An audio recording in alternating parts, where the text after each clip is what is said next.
Hello friends, मैं राकेश स्वागत करता हूं आपका आरके टेक्निकल यूट्यूब चैनल में। चैनल को लाइक एंड सब्सक्राइब करें और बेल आइकन को प्रेस करना बिल्कुल ना भूलें। हेलो फ्रेंड्स, कैसे हैं आप सब? आई होप आप सब अच्छे होंगे।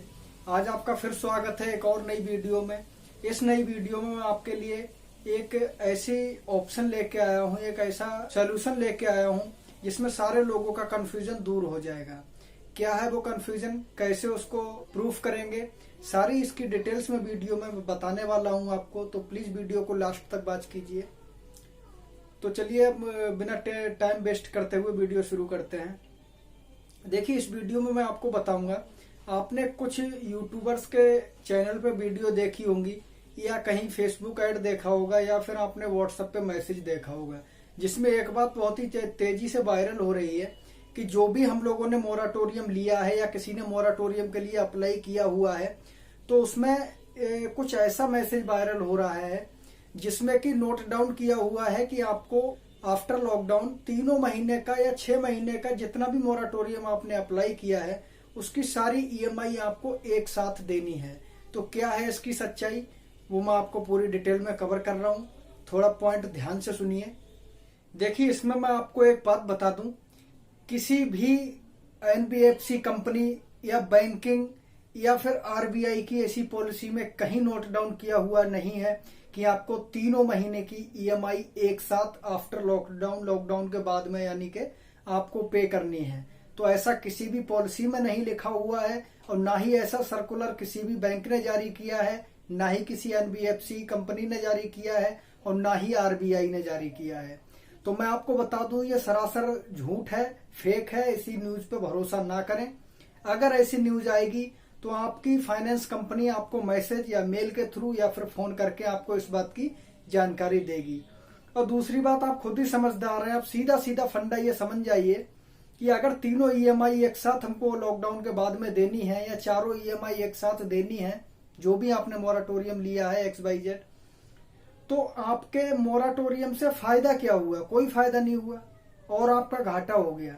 क्योंकि 1 महीने में अगर मान लीजिए आपकी 1000 ईएमआई है तो आपको वो मैनेज करने में इतना प्रॉब्लम नहीं होगा, कहीं ना कहीं से मैनेज कर ही लेंगे।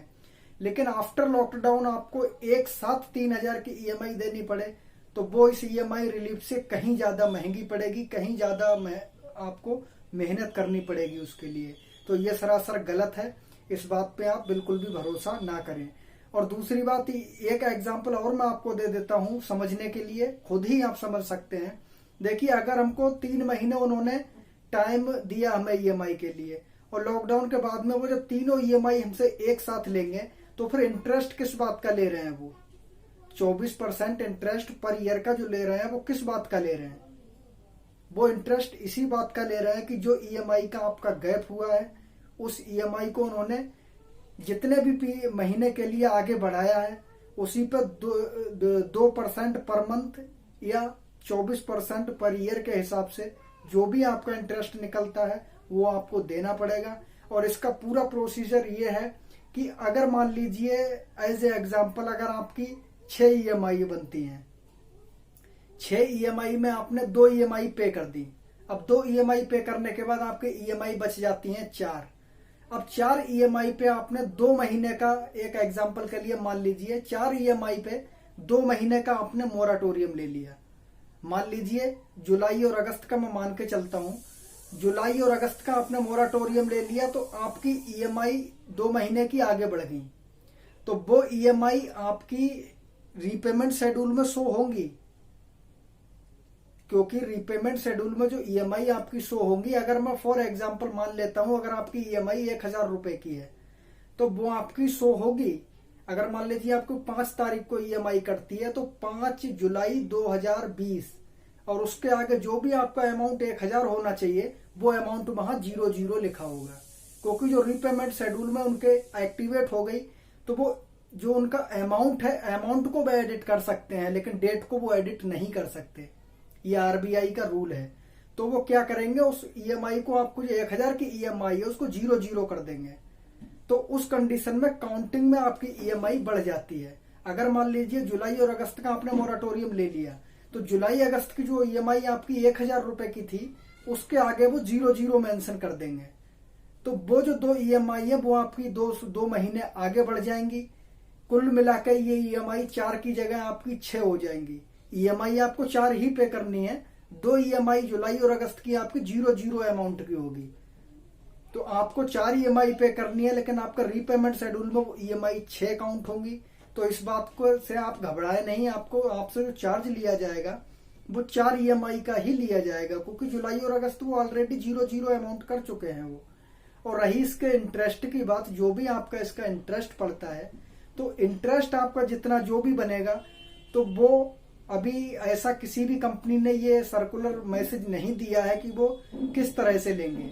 कुछ कंपनियां बोल रही हैं कि हम इसकी एक पर्टिकुलर EMI बनाएंगे। अगर आपका इंटरेस्ट 300 रुपए का है तो आपकी सारी EMI पे होने के बाद उसके बाद में एक EMI बनेगी। अगर 300 रुपए का इंटरेस्ट है तो 300 रुपए की EMI बनेगी। अगर आपका 500 का इंटरेस्ट है तो 500 की EMI बनेगी। और कुछ कंपनियां ऐसा बोल रही हैं कि हम इसको ECS भेज के इसका चार्ज काटेंगे। तो कुछ कंपनियां इसको ऐसा कर सकती हैं, सही रेगुलेशन में चल रही हैं।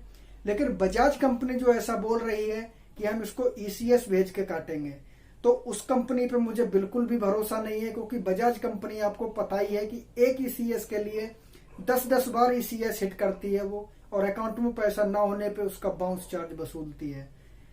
ये कहाँ का न्याय है, आप खुद ही बताइए कि अगर किसी का लोन 1000 रुपए का है और 1000 रुपए की EMI पे अगर उसने हिट किया और EMI बाउंस हो गई, तो एक बार बाउंस होने के बाद उस पर एक बार चार्ज लगना चाहिए ना। अब उस पर तुम हर 5 मिनट पे हिट कर रहे हो, हर 10 मिनट पे कर रहे हो। आपको सोचना चाहिए ये कि जिस बंदे के अकाउंट में अभी पैसे नहीं है, तो 2 मिनट के बाद उसके अकाउंट में कहां से पैसे आ जाएंगे। उसकी आपको जानकारी देनी चाहिए, कस्टमर को, ग्राहक को बताना चाहिए कि आपकी EMI बाउंस हो चुकी है और उसका चार्ज हमने आपसे ECS बाउंस चार्ज लगा दिया है। कल तक या परसों तक जो भी आपको डेट देनी है वो डेट आप उसको दे दीजिए, और उसे यह भी वार्निंग दे दीजिए कि 24 घंटे तक अगर आप पैसे नहीं डालते हैं तो हम दोबारा इसको हिट करेंगे, और दोबारा बाउंस होता है तो उसका चार्ज अलग आपको दोबारा से देना होगा। तो ये पॉलिसी इन कंपनियों को अपनानी चाहिए, लेकिन ये अपनी मनमानी करते हैं। हर 2 मिनट के बाद आपका ECS हिट करेंगे, हर 5 मिनट के बाद करेंगे। तो ये सोचने वाली बात है। आप लोग ही बताइए कि ये बात सही है इनकी। जिस बंदे के अकाउंट में अभी पैसे नहीं है तो 2 मिनट के बाद कहां से आ जाएंगे। ये 2 मिनट में कम से कम 20 बार हिट करते हैं, हर 10 सेकंड पे हिट करते हैं। तो उस वजह से ECS चार्ज बहुत ही ज्यादा हाई होता है इनका। तो खैर, मैं बजाज की ज्यादा बात पे आगे नहीं बढ़ूंगा। इसके लिए मैं स्पेशल वीडियो बनाऊंगा अगले चल के, क्योंकि ये वीडियो काफी बड़ा हो जाएगा।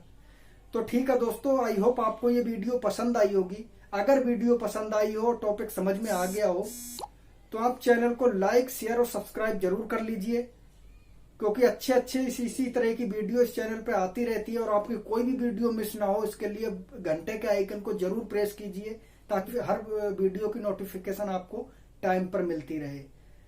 तो ठीक है दोस्तों, मिलते हैं अगली वीडियो में। तब तक के लिए जय हिंद, जय भारत।